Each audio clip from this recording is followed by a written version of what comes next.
in Portland, Oregon. Make sure your shots are up to date. It's Late Night Special! With tonight's special guests, cartoonist and comic book writer Mark Russell, writer and journalist Todd Kelly, comedian Dylan Jenkins, musical guest A Walker Spring, and the house band The Laugh Tracks. And now your hosts, Jay Flewelling and Rebecca Feldman.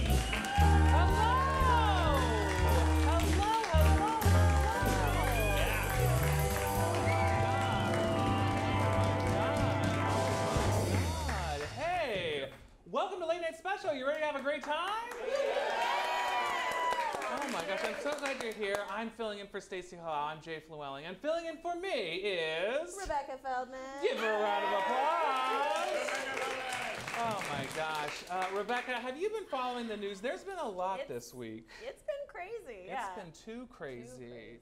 Well, we better just jump in. So everybody, thanks for coming out tonight. Give yourselves a big round of applause. What a week. Lots of stuff to talk about. All right, well, the government shutdown is ended. Yeah. Woo! Yeah, and Trump got nothing. Yeah. 35 days and he got absolutely nothing. Nancy Pelosi is like the casino. The house always wins. Shutdown. Yeah, it's probably good that the government shutdown ended because people were starting to say some stupid stuff, like Vermont Representative Peter Welch, who tweeted that never has it been legal in America to make someone work for free. Oh. Yeah. At that precise moment, Harriet Tubman's hand reached out from her grave to slap the shit out of her. As it should. Now, people were so upset about the shutdown, even Lady Gaga at her concert in Las Vegas called Trump out, and she called Vice President Pence a motherfucker, which he took as a compliment. He fucks his mom. Yeah, he does, yeah. Well, the 2019 Oscar nominations were revealed this week, with 0 women nominated for Best Director. So while 2018 may have been the year of the woman, 2019 is shaping up to be the year of the same bullshit that's been happening forever. Yes. No. Hey. Yeah, boo. Well, speaking of the Oscars, Roma and The Favorite, has anybody seen those movies? Yeah. Great, one person, all right. Well, they are in the lead for the nominations. They have 10 between the two of them. And sadly, my film, Jay's Gay Holiday, didn't even make it for Best Foreign Film. I voted for you. I know, you're part of the Academy. Well, in science news, a Spanish astronomer observed a meteorite hitting the moon during this week's super wolf blood moon lunar eclipse. That last sentence just made Alice Cooper jizz in his pants. Yeah. It's so hard to get that out of leather. You would know. I do know. Now, okay, NASA announced this week that they will attempt to knock an asteroid out of orbit for the first time in year 2022. And NASA's top scientists have said, "Oh, you think we forgot what you did to the dinosaurs, bitch?" Don't step to NASA. Yeah. Well, a 33-year-old Irish man attempted to cure his back pain by injecting himself with a dose of his own semen every month for a year and a half. Back pain didn't go away, but his spine did get pregnant. Oh, okay. I wonder when it's due. Yeah. Okay, now in royal family news. Yes. The royal family aides are too frightened to tell Queen Elizabeth's husband, Prince Philip, to give up driving at the age of 97, even after a recent accident. And the prince has been known to say he'll give up driving over many pedestrians' dead bodies. God. Okay, well, back in America, Alec Baldwin pleaded guilty to harassment after fighting with a man over a parking spot in New York City last year. Baldwin has been ordered to attend anger management classes, which is convenient because after 9 anger management classes, the 10th one is free. Oh, good. Yeah. Now, in world's news, The oldest man has just died in Japan at the age of 113. Now, amazingly enough, the same man once held the world record for the youngest baby. That's impressive. Held both titles? Yeah. Wow. For 1 second. Yeah, just kidding. Well, also in world news, Russian pop star Emin Agalarov has canceled his U.S. tour over fear of anti-Russian hysteria. Oh no, not Emin Agalarov, shouted American fans of Russian pop music. All three of them. All three of them, yeah. What? Yeah. Yeah, he was one. Not Amina Galarov! Now, a cannabis company says CBS refused to run its Super Bowl ad advocating that medical marijuana is not suitable on CBS. Now, that's very rich, considering that they still think it's acceptable to air The Big Bang Theory. Burn. Zing. That show sucked. An Italian restaurant chain in New Jersey is now offering, it's offering gender reveal lasagnas in, you guessed it, pink and blue. Yeah. Also in the news though, big spike in the number of New Jersey kids raised genderless. Because that shit sounds gross. Yeah, real gross. Yeah. I love pink lasagna, just kidding. And finally, a group of teenage boys from Kentucky Catholic School drew criticism after their actions at a pro-life rally this past weekend, but received a congratulations in a tweet from President Trump. Wait a minute. Trump, Kentucky, Catholic, teenage boys, pro-life. That's a bigotry bingo win! Oh my God! Oh my God! Oh my God! Yes! I knew we could do it! Oh my God, we're gonna have a great show, ladies and gentlemen!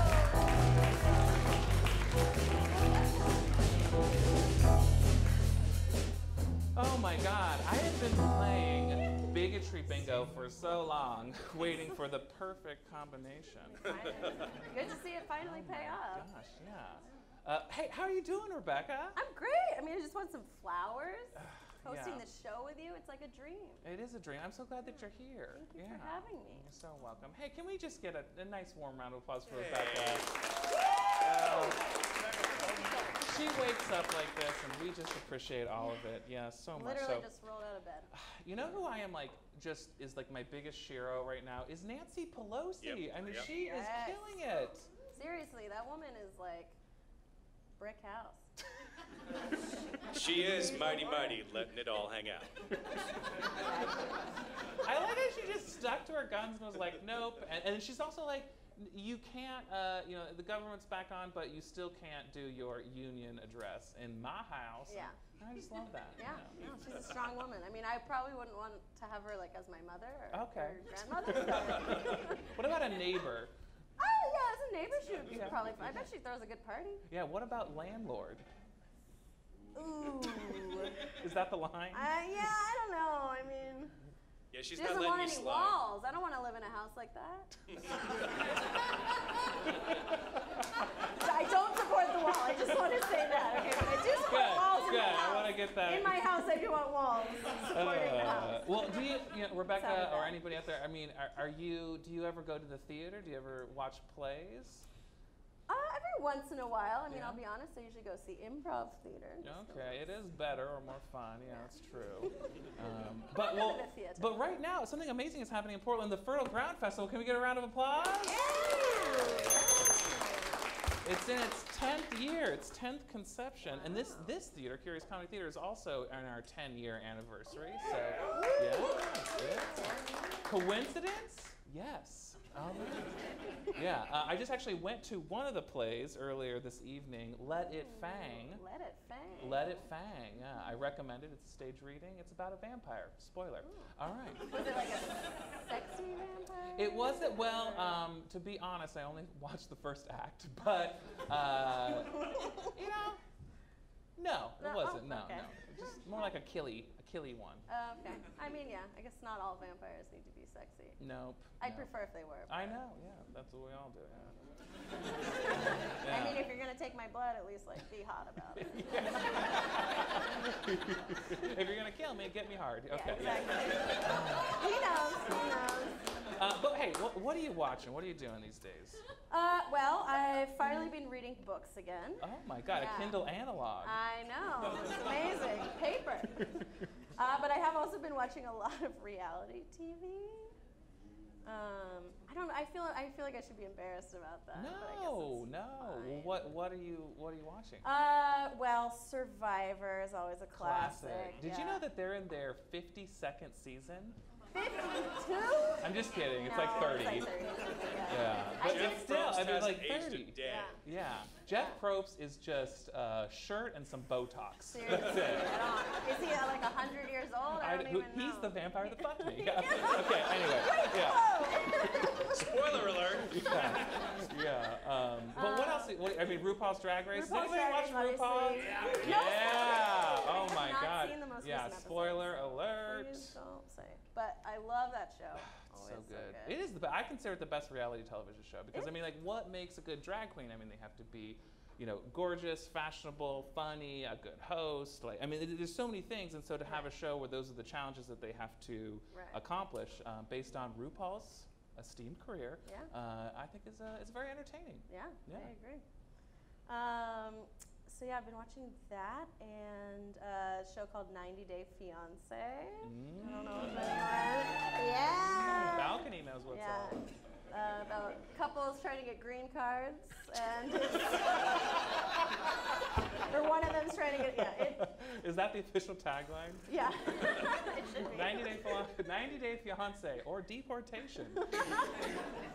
In some cases, I feel like the deportation might be a better choice. Oh. Wow, that got real. That got real. What else? What else? And then finally, I mean, it just started up again, The Bachelor. Oh boy! Yeah, Now, how many? Bachelor. Somebody told me that The Bachelor and Survivor are kind of like in contention for the same amount of time. It's about the yeah. I think they both have like 30-something seasons, which is crazy. Yeah. Well, okay. I'm glad that you're watching The Bachelor and that we started to talk about that because there's somebody who we want to help out to find some love.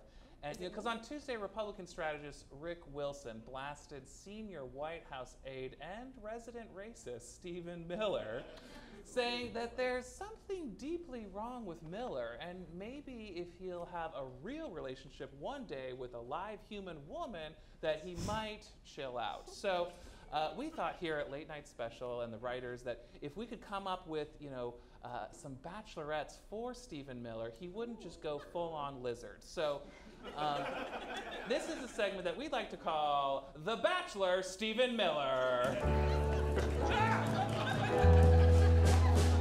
I'm excited for this. He's only 33? He's only 33. Yeah, that's scary. He's not sexy enough to be a vampire. That's true. Yeah. Well, okay, so let's meet the lucky bachelorette. So, bachelorette number 1, Taylor Swift. Okay, yeah. White people love her, right? Yeah. Although, okay, she did bravely come out as a liberal, so maybe they won't make it. Yeah. Okay. Well, okay. Bachelorette number 2. What about a politician like German Chancellor Angela Merkel? She's a fiery. Yeah. She's a boss-ass bitch. Okay. No, but he's not necessarily used to a successful, intelligent politician, and she probably doesn't have the old-school German vibe that he's looking for. So, yeah. Okay, let's just move on. Okay, wait. Bachelorette number 3. Maybe somebody closer to home. Maybe Tiffany Trump. Yeah. Okay. Is that like actually a picture of her, or is that like a character? That is a Bratz doll. Right? Yeah. Now, okay, so pro, she's close to the big man. Con, even her dad doesn't want to date her, so, oh gosh. Okay, let's just move on. I didn't say that, you did. So, now, bachelorette number 4. Okay, so let's shoot a little higher. How about First Lady Melania Trump? Okay, yeah.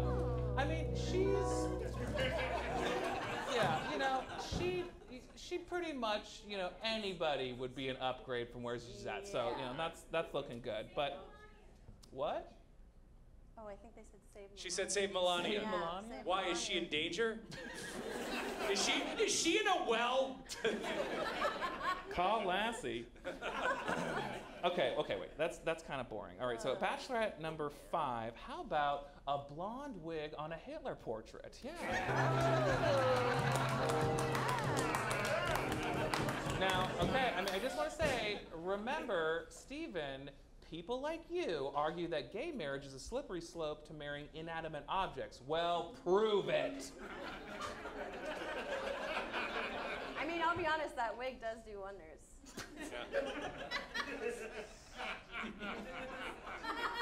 I'm just gonna sit in that. Okay, let's move on. All right, that's not gonna work. Bachelorette number 6. What if he wants someone living? What about the closest person to Hitler in a blonde wig? Oh, Tommy Lauren. Yeah.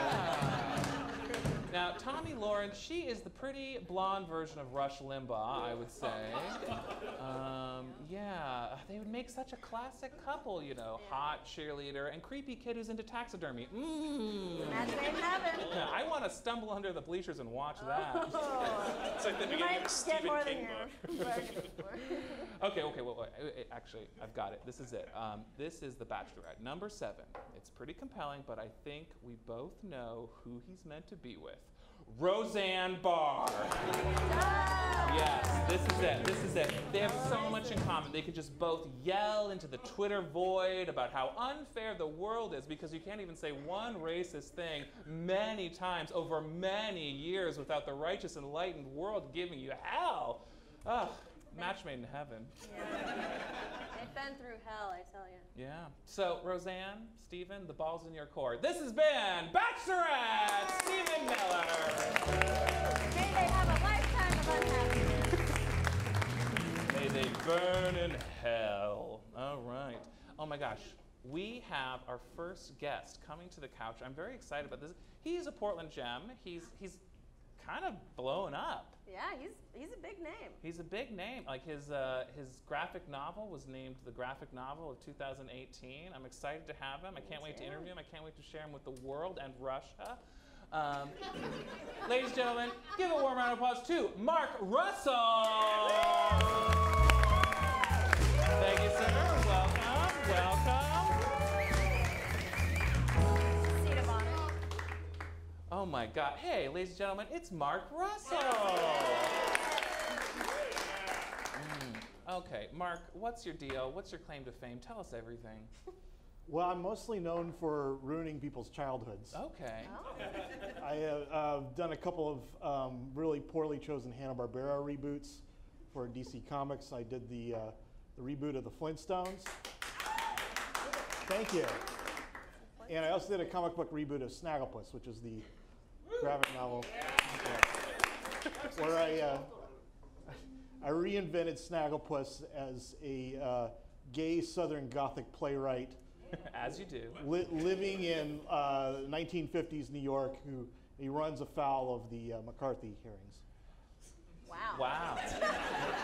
Wow. I feel like I'm Really not intuitive intelligent stuff. enough to- So is this one book or is it a series? It's a series. Well, it's 6 issues long, but that's the complete series, and it's a book now. You can buy it in stores. Oh, okay. So when did the first edition come out, or the first section? It came out in I think about 3 months ago. Oh my God! And then just like all 6 of them came out, that was No, they came out one at a time, and then they released them all as a collection recently. But they came out January through June of 2018, and the book hit in September. Wow! And it has been named the graphic novel of 2018. Somebody's named it that. Well, we'll No, take it it's as fact. been a bunch Yeah. of like best of lists, like NPR, Newsweek, like What Culture, Vulture, New York Times, bunch of lists. So. Yeah, New York Times. Congratulations! Now, how did Breitbart. How did Well, Breitbart seriously did do an article about it when it was announced. What Just did they because, say? well, you know, they were upset that I was turning Snagglepuss gay. Really? You know, these are the people who imagine their childhood dog is vacationing at a farm somewhere, you know. They actually, when they ran the article on Breitbart, they posted a picture of Snagglepuss making out with this Cuban boyfriend on the thing. And I don't know if anyone ever tells you this when there's an article about you, but you're never supposed to read the comments. Oh, no. Because that's where the true darkness lies. I never do it, no. Yeah, but it's like opening your pantry drawer and like finding 1,000 cockroaches. You just want to slowly close it and pretend you never opened that cover. But one of my favorite comments was like one like right-wing conservative on Breitbart.com said, "That mountain lion better be a girl." Still my favorite comment on any of my comments. Like that's what bothered him. As long as it's heterosexual bestiality. When animals are people, they better be straight. Oh, God damn. Oh my God. Well, how did Snagglepuss come to you? Like the rebooting of it, was it just part of like you, Mark, or like did you have an inspiration for it? Well, it started out, I was just sort of like bullshitting on Facebook, you know. I was just kind of writing these imaginary conversations between Snagglepuss and Huckleberry Hound as if they were like Tennessee Williams and like William Faulkner, these sort of overwrought Southern Gothic conversations about the mothers, and, you know, about life. And the sweet tea. Yes, and the sweet tea. And my editor, Marie Javins at DC, just happened to be following us, and she said, by the way, if you want to do that as a comic, I've already got it greenlit. So I said, well, okay, I'll take that money. Oh, wow. So I turned it into a comic book. And yeah, it's been very well received. I'm very happy. Yeah. So well, and you kind of spoke about how, you know, it's a rebranding of something, and I don't know anything about the original Snagglepuss. Sorry. Ugh. Wow. I know. But you know, you did receive some like how dare you, but is it like old school fans, or what are some of those like? Yeah, the there's backlash? always the old, like, how dare you do anything new with something that's old. But that's really very minor. It's a very small cadre of opposition. Most of the opposition I get is like how, you know, like sort of alt-right, modern conservative opposition. Like we just don't want to even, we liked it better when all these people were under the stairs and we don't want to hear about them. You know, and I'm doing a comic now, which I can't really talk about. It's not out yet. Just don't. But no, don't. Okay. Rebecca, I won't talk about the comic itself, but I will say there's a very active Christian group that has a petition with 165,000 signatures on it to stop the comic from being published. So it's going to be good. And to have me destroyed. Oh my God. No, just to stop it, but still. Wow. So that's why I can't talk about it. Okay, because the Christian. We're keeping it on the DL until it can actually be released. But well, yeah. Okay, so we talked about the hate. Now, have you gotten some appreciation? I mean, it's been well received, but is there any like personal messages that you're like, thank you? Yeah, it's the response has really been overwhelming. Like I mentioned, like it's been featured on NPR several times. I was on Canadian National Radio. The Flinstones was nominated for 3 Eisners. Which is like sort of the Academy Award of comics. Thank you for explaining. Yeah, which is it's sort of like being the equivalent of being the Academy Award for woodworking. You know, it's. Well, I know that one. But The Woody. Yeah, the Woody. Yeah, the Woody.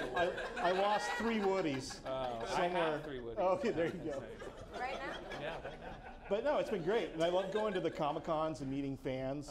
So I saw Alec Baldwin. Speaking of Alec Baldwin, Did he punch you in the face? No, he was very happy. He was eating a cheeseburger while sitting on top of a garbage can. If he was in a zoo, that'd be the background of his natural environment. No, this is how I always want to remember him. I was doing a signing, and the guy I was sitting next to said, "Is that Alec Baldwin?" And I looked up, and sure enough, there he is, just like sitting on top of a garbage can. His feet didn't even reach the ground. Just this shit-eating grin on his face, just chowing away at this cheeseburger. And his angry bodyguard trying to block everyone, like all 130,000 of us, from seeing Alec Baldwin. He's sort of like a crab, just sort of walking around, trying to keep people from seeing Alec Baldwin. Oh my God. Yeah, but that's the kind of thing you see it. Comic-Con. Well, at Comic-Cons, has anyone ever dressed up as Snagglepuss or any of the characters? Yeah. Yeah, that's the ultimate gratification. I mean, when you see someone dressed up like as a character that you've written, because then it's like I own that person. I am your creator, sir. No, it's at one time, you know, really easy to, you really like it's a place where you feel like really loved. It's also a place where you feel really humble. Because like I did a signing when the Flintstones came out at the San Diego Comic-Con, which is the big one. That's the granddaddy. Yes, it's the bell. It's the bell of the ball. Yeah, the annual ball. And I was doing the signing, and they said, okay, the Flintstones signing, we're just going to have you sit here. And they had this huge pool of like hundreds of people. And they're like, we got this special little line for you. And I was like, oh my God, this is awesome. I've totally arrived. And then they opened up the little velvet rope. And about 3 people came up to me, and I signed their thing. I was done in like 30 seconds. Yeah. I happened to be sitting next to Gerard Way, who is like the lead singer for My Chemical Romance. And a big comic book guy now. Everybody else was there for him. And so I'm done in like 30 seconds. And then I'm just sitting there for the rest of the time, like, you know, like a kid from the Make-A-Wish Foundation, next to Gerard Way. Like I'm security or something. I felt like I should have offered to get him a drink or something. Yeah. But yeah, it's this unique combination of ecstasy and humiliation. Well, I do want to pick your brain about one adaptation, Spider-Man Into the Spider-Verse. Have you seen it? Yes. Thoughts? Yeah, brilliant. Okay. It's one of my all-time favorite superhero movies, and it's probably the one to best use animation as its medium. Side note, Brian Michael Bendis, who created the character Miles Morales that Into the Spider-Verse is based, he's doing a new line of comics with DC called Wonder Comics, comics about sort of teenage heroes. And he asked me to do a superhero title within that called, so I'm doing a Wonder Twins comic. You heard it here first. So yeah, and that actually comes out in a couple weeks. Wow. So February 13th, issue number 1 of the Wonder Twins comes out. Wow. Well, congratulations. Well, thank you. Oh my God. Okay, well, I just kind of a fun question. In your mind, who would win in a fight, Snagglepuss or Rock Hudson? Well, Snagglepuss has like classical theatrical training, so I'm thinking he's probably had a hard life. So I think Snagglepuss has that like sort of like alley toughness that Rock Hudson just wouldn't have. He's probably done and seen some really rough things, so I got to give it to Snagglepuss. Hey, let's give it to Snagglepuss. Well, we are just so happy that you're here, Mark Ruissel, and you are a Portland gem. Aren't we lucky to have him in our backyard? I'm going to put that on my business card. Thank you, a Portland gem. The Portland gem. Yeah, Jay Flewelling, yeah. So you're a Portland gem, and you know, I don't know, does anybody here follow the Twitter PDX alerts? Yes. Great, cool. We're gonna play a game with you, Mark, if you're willing to play a game. Okay. All right, and for this game, we're gonna need 2 amazing audience members. Who would like to come on stage and sit with Mark and play a game? Anybody? Super fan? Come on up. Yeah, get on up here. Yeah. Come on up. Yeah. Nice to meet you. All right, good sir, super fan in the hockey jersey. What is your name? Ryan. Give Ryan a round of applause. Welcome to the couch. And what is your name, sir? I'm Wesley. Wesley, give Wesley a round of applause. Ryan, Wesley, Mark, and Rebecca. Okay, Rebecca, you are not playing the game. I can't play. You are just looking amazing. So that's all you have to do. Just looking good. I'm the Vanna White. Okay, good. Yeah, good. All right, so we are going to play a game, and it's called this game. It's a very special game, and it's called Yeah, Huh, or Nuh-uh. Yeah, Huh, Nuh-uh. And what I'm going to be doing is I'm going to be reading Twitter PDX alerts or fake PDX Twitter alerts. And whoever thinks that they know will ring the corresponding bell, and you can answer, yeah, huh, that is real, or nuh-uh, that is fake. And there is a prize on the line. And if you win, Mark, you don't win. Story of my life. Great. Are you ready? Everybody ready? Bill, are you ready? I am. Audience, are you ready? Woo! Great. And audience, feel free to like help out Wheel of Fortune style, okay? Great. All right, here we go. First one. Police to residents on northeast Alberta on a disturbance call. Caller reporting a domestic dispute by her boyfriend trying to prevent her from watching The Masked Singer. Yes. Yeah, huh? That was a Terrible. Sorry. Nuh-uh.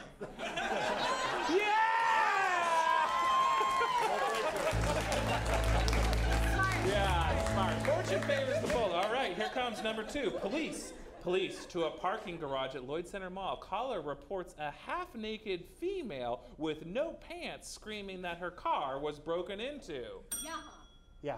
Yeah. I knew it was true the moment you said Lloyd Center Mall. That park is a danger zone. Seriously. Yeah. Okay, great. Here, moving along. Okay. Police in residence on northeast Alberta on a disturbance call. Caller reporting her boyfriend is trying to prevent her from attending church. Nuh-uh. No.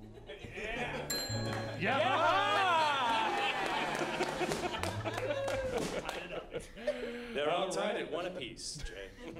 Police to northeast Portland and Lombard area report of an elderly male yelling at a Shell station, "Go back to California," at customers. Suspect is throwing debris and wielding a hammer. Yeah, huh? No. Nah. No. No!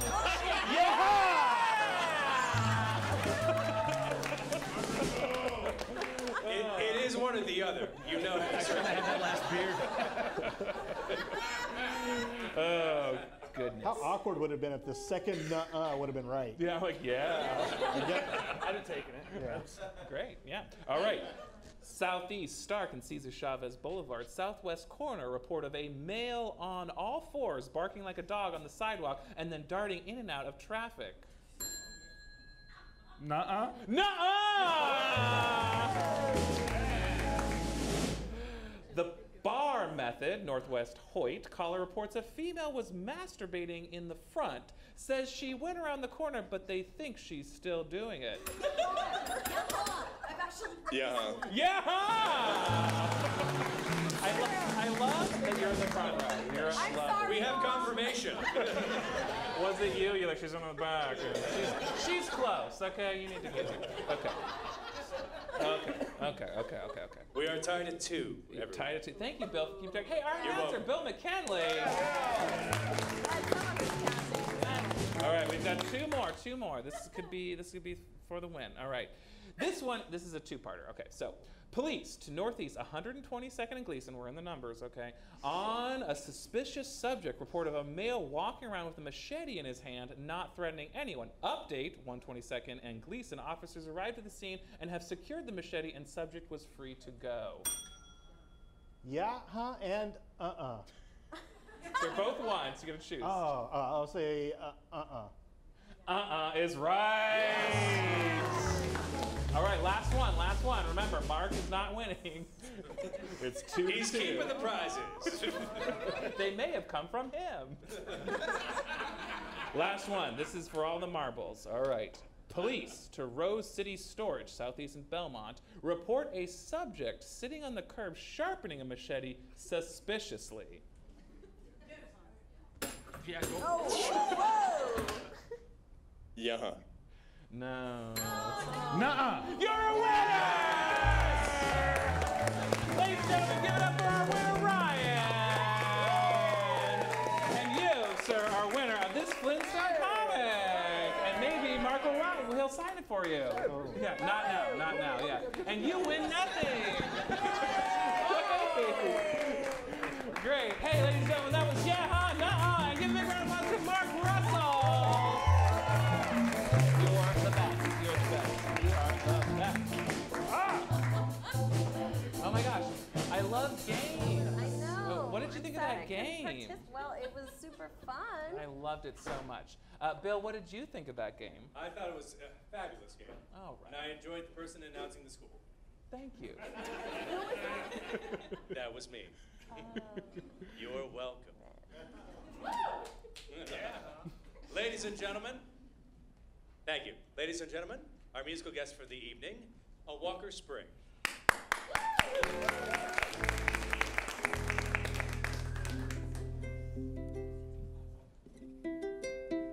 All right, well, I'd like to sing a song about someone special to me, my Grandma Betty, who lived to 101 years old. If you can believe it. It's, I'm still astonished that someone can live through the Depression and then into the new millennium, and with all the changing times and technology and all of that. And you have to be kind of tough to make it that long and that far. And but Betty was also very sweet, an absolute joy, just everything you'd want in a grandma. So when I moved away, I wanted to keep contact, but I'm just terrible at writing letters. So I decided I would start making regular phone calls. But the weirdest thing happened. Every time I would call, she'd be excited and say, "Oh dear, thank you so much for calling. How are you doing?" And as soon as we exchanged pleasantries, she would, you know, maybe we'd chat about the weather for a minute. I'm talking 90 seconds tops. And she'd say, "Oh, thank you, dear. Okay, bye-bye." Click. Every time. And she was this great conversationalist in person who could go on for hours and tell you stories back at the farm and everything. And after this happened a few times, I checked in with the family and learned that her farm was the first one to get one of these newfangled telephones that they shared with all of the neighboring farms. And that phone line was precious and just very important to everyone. So you didn't waste it on chit-chat or anything like that. So I guess the moral of this story is that there may be a historical reason for some of the odd behaviors of your elderly loved ones. So this is a song about Betty.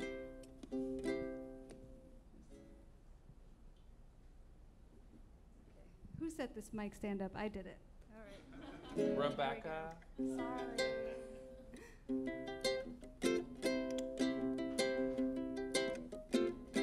She came up on a farm in Nebraska near Valley. The 20s were not a time for dilly-dally, and she was one to get things done. First goes Papa, then Mama in the water. She and her sister draw straws to pick the daughter who would be last, one in the bath. Free and clear, the only farm that had a phone, shared with all the neighbors, and for all of her life she gave briefest replies on calls so as not to tie up the line.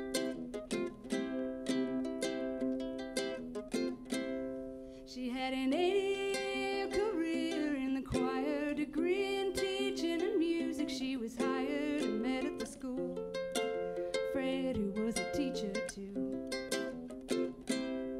Well, they had 4 kids and fostered 7 others, a tight-run ship of sisters. Oh, their brothers would fight in the car. She'd raise up her arm, and the gesture was enough alone to stop the crime.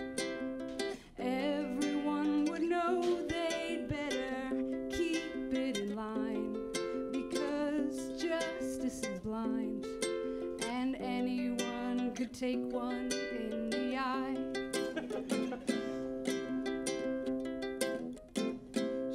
When she was taken by surprise or given a fright, she'd say good night.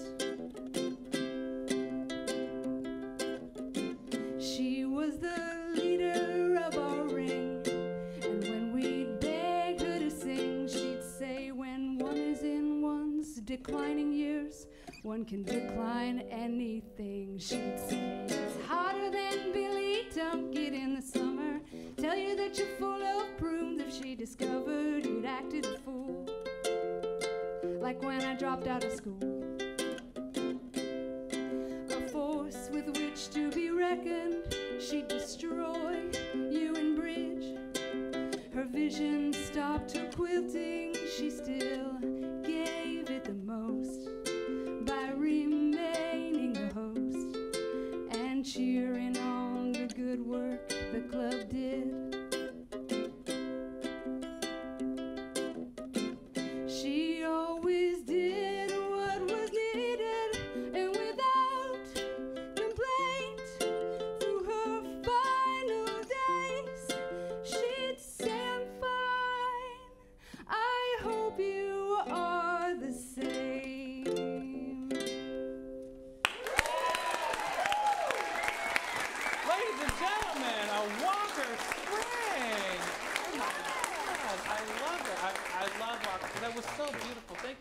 sharing that.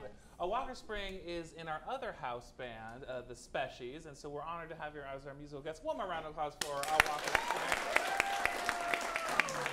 Wow, that was gorgeous. I love a song that tells a story. Yeah, it's about grandmas who are nice. Yeah. I didn't have one of those. So. I did. Oh.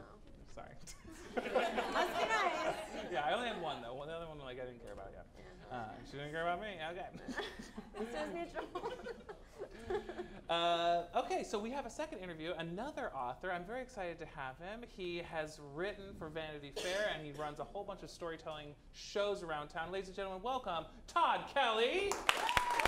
Thank you. Thank you. Thank you.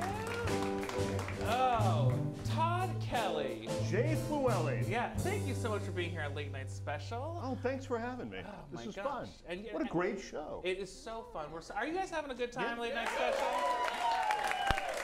We're so happy to have it. We love it. It's just been such a great time, and I'm really happy to have you here. We've been colleagues and friends for a long time in the storytelling community. Yeah. Tell me about your shows in the storytelling community. So we actually have a number of shows. The company that I started, it's called Seven Deadly Sins. We have a main stage show, which is traditionally been at the Mission Theater, but we are about to look for a new home. We have Pants on Fire, which is a storytelling show. 7 people, you've been in this show. I have. Each telling 5-minute stories of like the craziest thing that's ever happened to them. One of the people is telling a lie though, and if you can guess which is the liar, you can win a trip to the Edgefield on us. We have Rough Draft. We're doing some work with Pickathon. We've got a new show with Andrew Dixon, a one-man show. It feels like we just have something new coming out every month now. Yeah. So where can people find information about these storytelling shows? 7deadlysinsshow.org. Okay. Or you can like us on Facebook. Okay, so why has, storytelling, in Portland and I think across the world and the country, it's just blown up. Like, why do you think that is, and like, why now? I think it's a fairly primal thing. I think we all want to hear stories. I think they move us all in certain ways. And I think right now, especially in the time that we live in, there's just so much data that is thrown at us constantly all the time, and so much of it is wrong. It's purposefully wrong.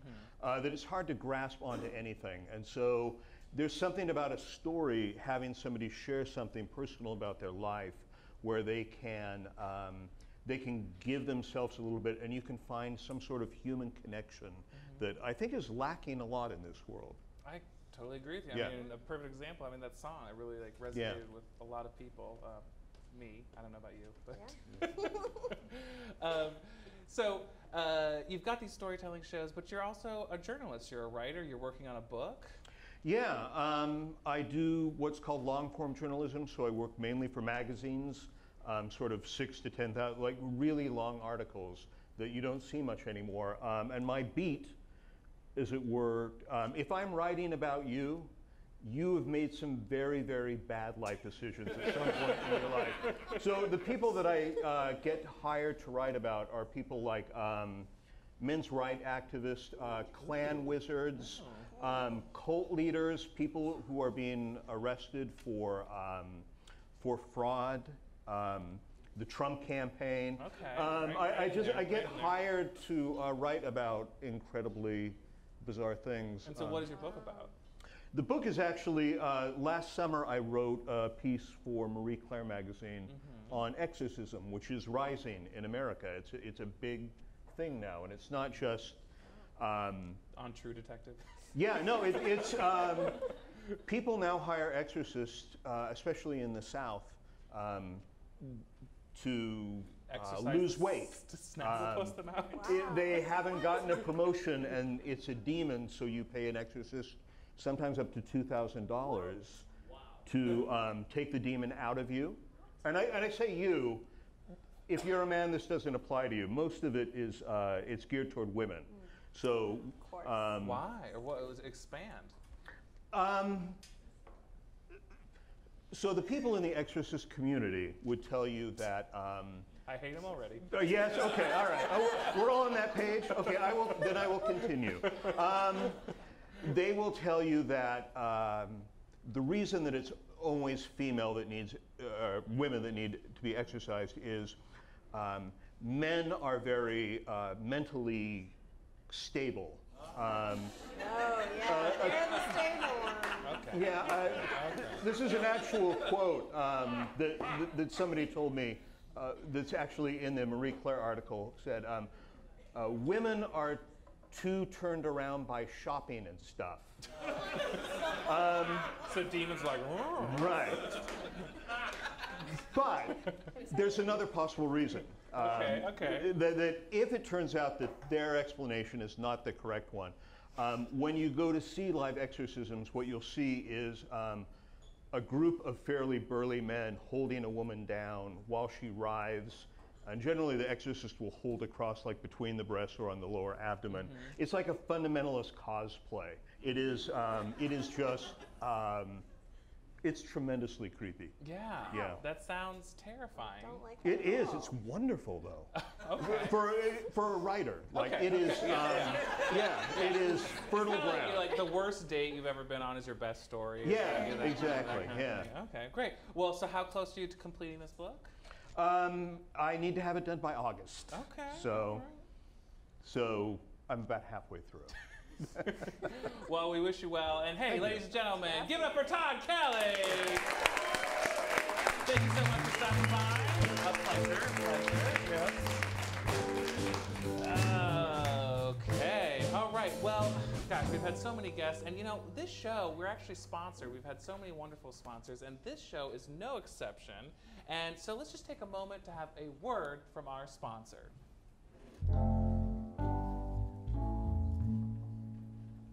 Hi there. Are you tired of all those fad diets that leave you hungry and exercise plans that just don't drop the pounds? Well, try Bone Away. The new diet plan that's as easy as sliding down the drain. Hi, I'm Bill McKinley, paid spokesperson and Bone Away user. In just 1 week, I dropped 5 pounds and 3 vertebrae thanks to Bone Away. Paleo, keto, vegan. Who can follow these complicated diets? Bone Away is proven by real scientists paid by us to dissolve your bones, leaving nothing but sexy muscles and skin. Did you know that bones make up over 15% of your weight? It's true. Bones have mass, which is like weight, but European. Eliminate the bones and you eliminate the weight. It's just that simple. But don't take my word for it. Listen to Tom, one of our success stories. Hi, I'm Tom, and since Bone Away, I'm down 100 pounds and 200 bones. I used to have all sorts of trouble losing weight. Now with Bone Away, I'm ready for fun in the sun, and I can't keep the ladies off me. Thanks, Bone Away. Another satisfied customer. So hey, call us right now and we'll throw in a bottle of chewable children's Bone Away for free. Because no one wants a kid with too many bones, am I right? So it's time to say goodbye to those heavy, heavy bones and hello to the new beach-ready you. Remember, Bone Away, it's bone of five. Bone Away, ladies and gentlemen. Gotta get me some of that. I need Bone Away. Blown away by Bone Away. It's amazing. But now, our musical guest is coming back for a second song. Ladies and gentlemen, once again, A Walker Spring.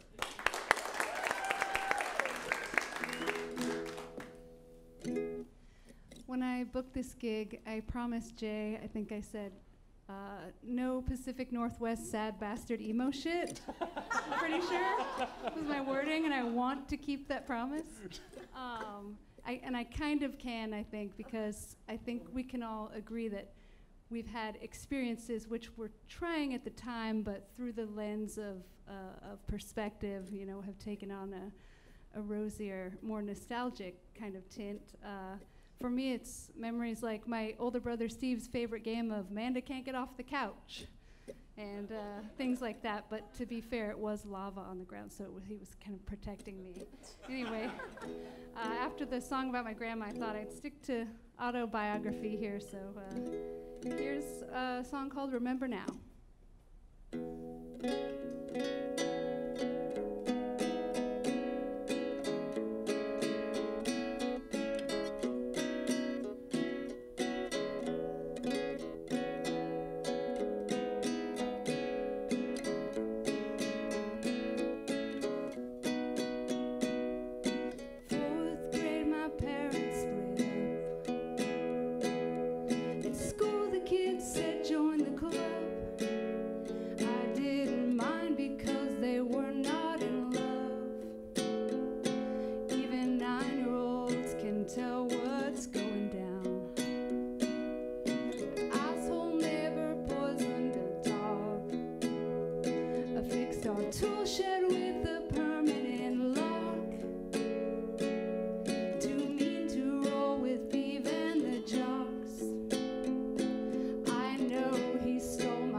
Some wheels are meant to roll anyway.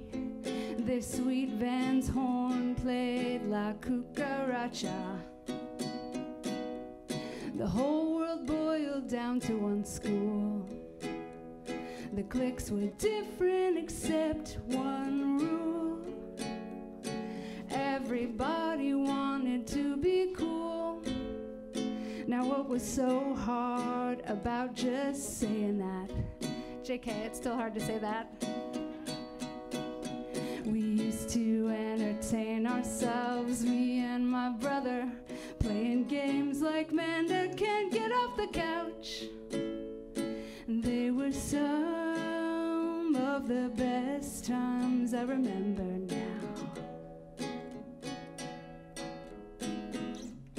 They were some of the best times I remember now.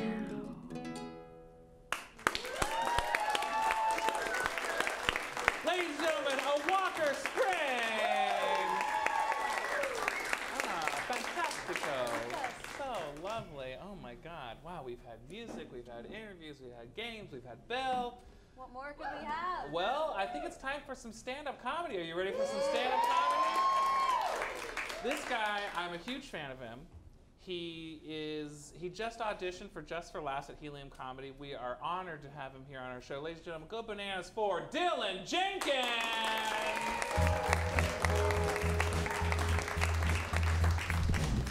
Hello, everyone. Hey, give yourselves a round of applause coming out and supporting this live show. That's great. Thank you all so much for being here. It's great to be here. I look like a bouncer at Guitar Center. Right, you can see it. Yeah, super accurate. I look like I'm here to just move the drums after they're done. It's gonna be great. Give it up for the band killing it tonight. That's great. It's fantastic. Yeah, man. I originally wanted to be a rock star. That was my original dream. So I started playing guitar, started practicing, and then I met a better guitar player, and that's when I became a bassist, because that's just how that works. Give it up for the bass player. Hell yeah. we gotta have each other's back, man. It's nice. I learned that I can't drink alcohol before I perform because things get like a little sloppy. And I learned this lesson when my band, I used to play bass in a heavy metal band, and we got booked to play this house show once. And I showed up, there was a keg, and I was drinking, and we got about halfway through our set, and the guitar player turned around to announce the name of the next song. He goes, "All right, dude, let's play Epidemic next." And I looked at him, and I go, "We just played Epidemic, dude." So it was in that moment that me, my band, and the audience all found out that I had just played the wrong song. All right? And no one noticed at all. No one was like, "Damn, this is far out. It seems like 1/4 of this band isn't even playing the right song right now." Yeah, it's a humbling experience. Speaking of that, I currently live in a basement room of a house. Yeah, which shocks nobody to hear, right? No one's surprised. Yeah, I get, like, no one's shocked to find out I live in a basement. Like, you'd be shocked to find out I lived in a castle, right? But even then, you'd be like, wait, you mean the basement of a castle, right? Like, let's keep it real. And I'd be like, it's a dungeon, Eric. Respect my domicile, okay? And I'm going through some changes in my life right now. Namely, I'm a big fan of seltzer now. Yeah, thank you very much. Didn't see it coming, right? Seltzer's my shit. I love it.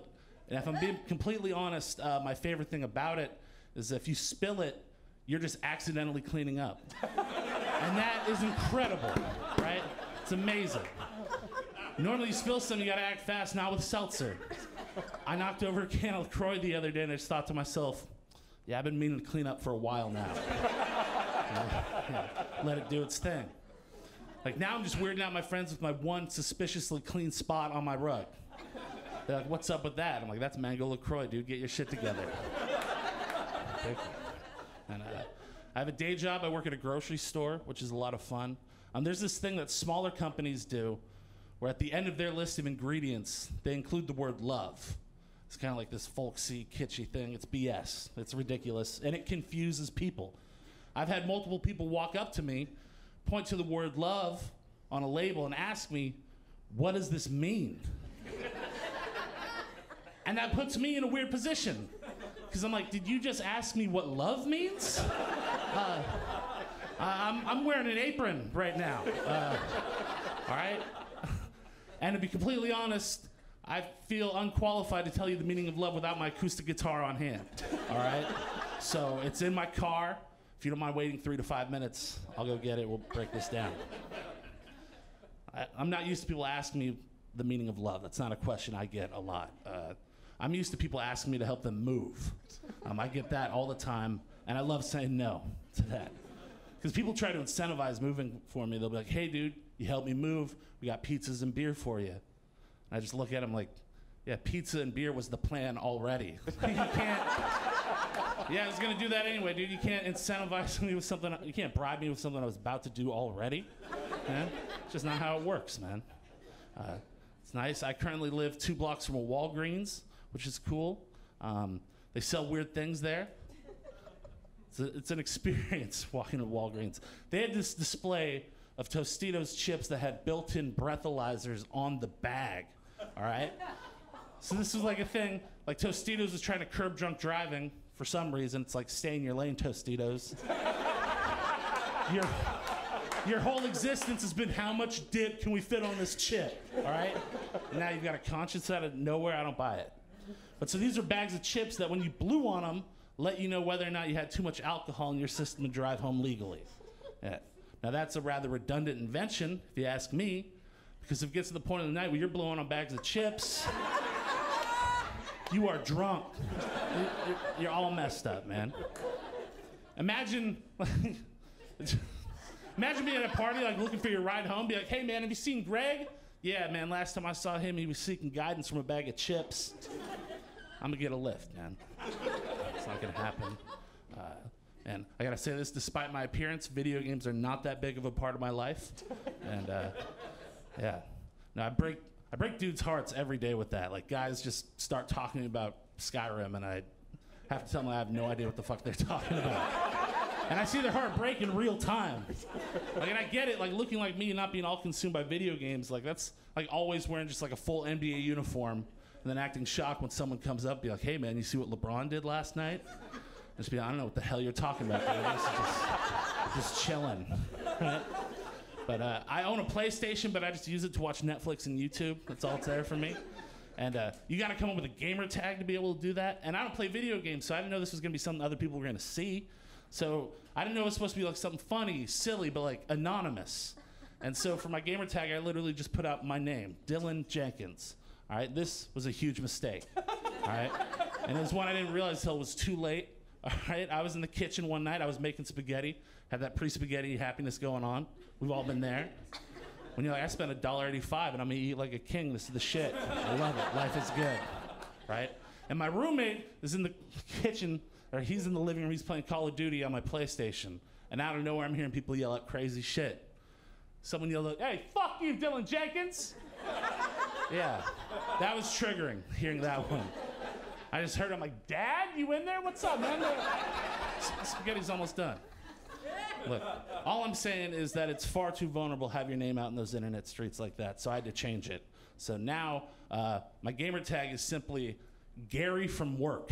Yeah. Because fuck him. That's my least favorite coworker. Gary sucks. He's a stupid person.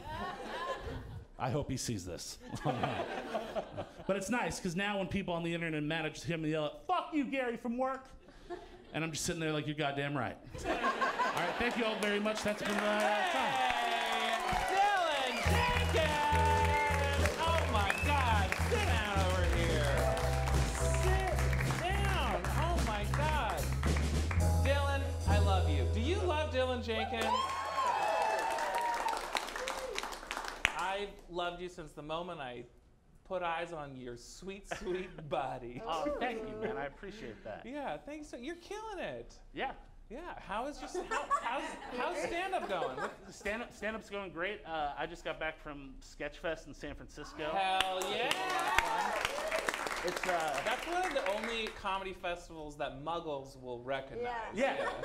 Well, it's great because they have all these great big headliners, and it's great, and the poster's huge, all these huge names. And then the names get smaller and smaller and smaller and smaller. And then at the very bottom, it says, plus more. And so it was nice to make it to the plus more. It was nice. Yeah. Well, when I did San Francisco Fest, Paul F. Tompkins walked by me, and one of the kids in the hall who was in the Anna Green Gables series, and I said, I like your work on Anna Green Gables. And he said, don't talk to me. Getting ready for a set. Yeah. But any other big news on the stand-up front? Just grinding out one open mic at a time. Yeah, you know? And you're also in a band.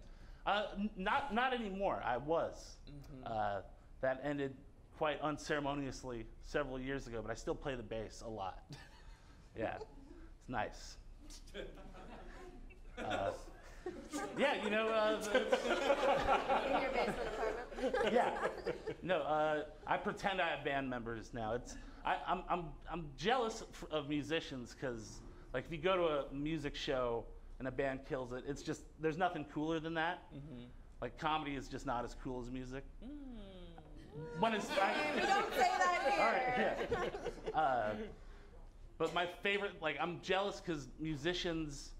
You can have a great song and not have a solid ending, and they can just fade out.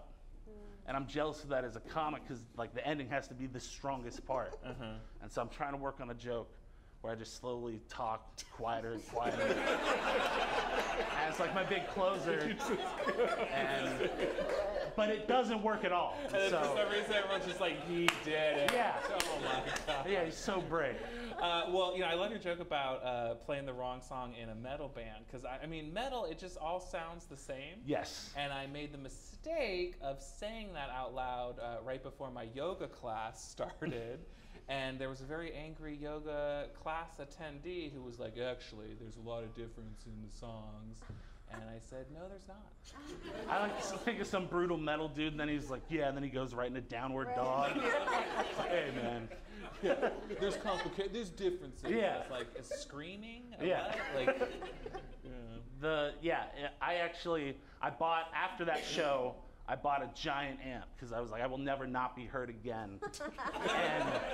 But ironically, the next house show we played, it was in this old basement, and the amp was too big. It couldn't fit around the corner of the downward staircase. So I, again, had to be unheard through a tiny little amp. But I had just carried a giant speaker. It was, I don't miss carrying equipment. That is the best thing with comedy. You show up and the mic's there. You don't have to do anything. Well, and then you talk a lot about like people perception of seeing you and seeing like your body type and whatnot. And I had the same thing where like all through high school, you know, like the wrestling coach and the football coach and they just like, you know, they're my math teacher, but they'd be like, hey, tryouts, buddy. And I'd be like, theater. No, well, like I played sport. I played hockey and football through middle school. Yes. Oh man, He's wearing a jersey for God's sake. Help him out. Hockey. Where are you from? I'm from Portland. Whoa. Yeah. Shout out to the Junior Hawks out there in Beaverton. What's up? You know, formerly, you know, like the second cousin to the Portland Winterhawks. You know. No. But anyways, so like that happened. Then you know, high school came and I stopped being interested in that and started smoking weed. And yeah, for the worst. And my dad was like, "You should play guitar. This will just work." I'm like, "Oh, cool." Well, God, I just love having you here, and thank you so much for coming on our show. Thank you for having me. You know, there's so many things crazy, you know, in the news. We wanted to play a game with you. There's so many news headlines these days, and just not even enough to put in the monologue. So we'd like to play a game with you called News Cram.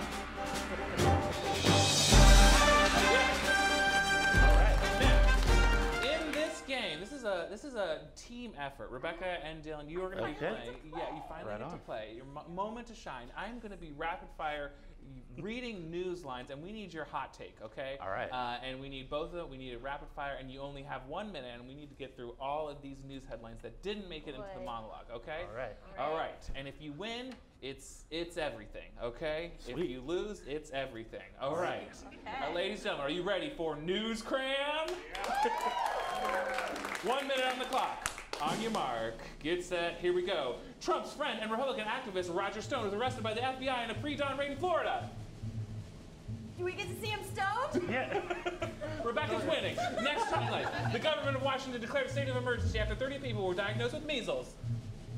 Damn, that sucks. I hope I wasn't at that Blazers game. I mean, I certainly wasn't. Howard Schultz, the founder of Starbucks, is exploring running for the president as an independent. Good for him. Who? Major League Baseball announces their 2019 Hall of Fame included this week. Somebody. Yeah, who gives a shit? Yeah. I like baseball. A drunk man was detained in Siberia after trying to hijack a plane. Hi, Dad. A new scientist reveal suggests that some people can be super fecal transplant donors. That's me. They shop in the seasons. A security camera caught a California man licking a doorbell for 3 straight hours. Hi, Dad. Superstar Cristiano Ronaldo was fined 19 million euros for tax evasion. Sweet. Ladies and gentlemen, that was News Cram!